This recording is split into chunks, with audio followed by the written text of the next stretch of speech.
Queerness has existed since forever. It's no modern matter. It's been around in the earliest literature and art known to us, dating back thousands of years ago. I mean, the Greek god Apollo was admired by so many, and at the same time, he was also a very bisexual being. In fact, a lot of homoerotic themes first noted in Greek mythology have seeped their way into historical periods thereafter, such as in the Renaissance. But we'll tackle that in another video. For now, let's focus on the gays and the Greek mythology. Subscribe to our channel for more videos like this one. Let's touch on some brief history, lesbian history. A long time ago, there was a great poet named Sappho. Known as the poetess for her great contributions to lyrical poems, Sappho spent her days on the island of Lesbos, Greece, writing about self-reflection and, well, women. $10 you'll never guess where the term lesbian originated.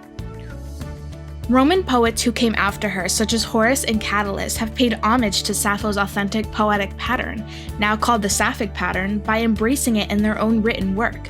Sappho often wrote about women loving women and gave way to the modern-day term Sapphic love. In her Ode to Aphrodite, she also alluded to the goddess of love being a patron of lesbians when, in the poem, Aphrodite provides advice to Sappho, who had been rejected by other women. Yikes. Love was such a prevalent theme in Greek mythology, and same-sex love was not an exception.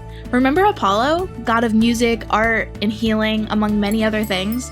Well, he loved women, and he also loved men. One well-known tragic tale is that of a love triangle between Apollo, Zephyrus, and the mortal human Hyacinthus. In one retelling of the myth, Hyacinthus and Apollo are an MLM couple, enjoying a friendly game of discus. Zephyrus, one of the many wind gods, also happens to fall in love with Hyacinthus, and when the news that Hyacinthus chose Apollo catches wind, pun intended, Zephyrus becomes furious.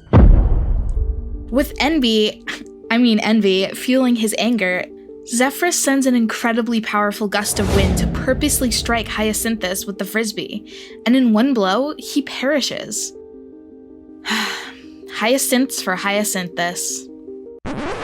Zeus, what are you doing here? Of course, as soon as we're talking about love, he wants in. Okay. Zeus also had... Zeus, the god of all Greek gods, also had affairs with other men. For example, Ganymede was a beautiful Trojan man whom Zeus had his eye on.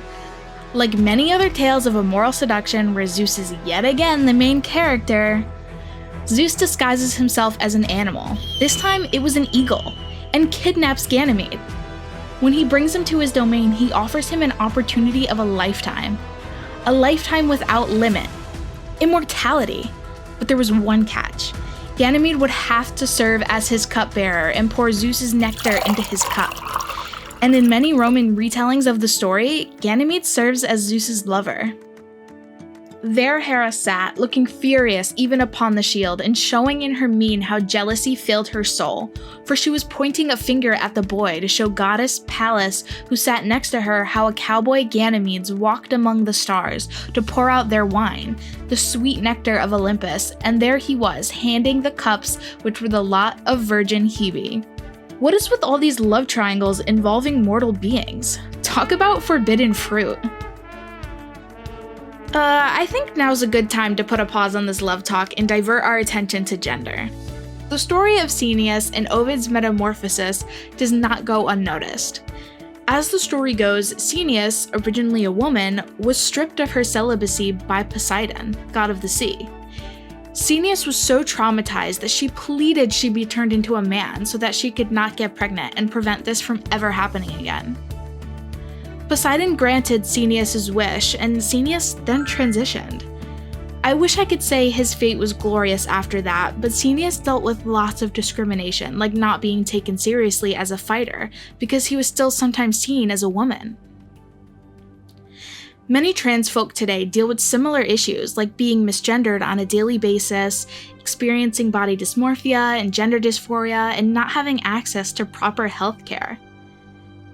Many American states are still trying to pass anti-LGBTQ laws today, like when Ohio passed a bill that prevents doctors from providing gender-affirming care to trans youth. And that was only a short while ago.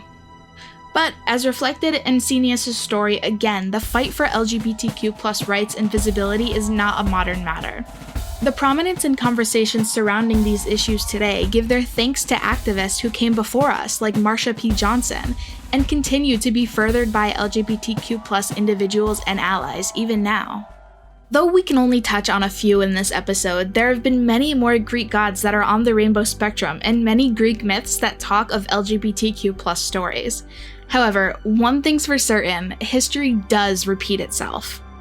No, we can't turn into eagles whenever we want to woo our crush, but we can appreciate the embrace of queer culture by virtue of the history that preceded us.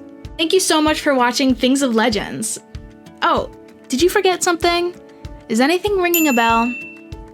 Aha, right on time.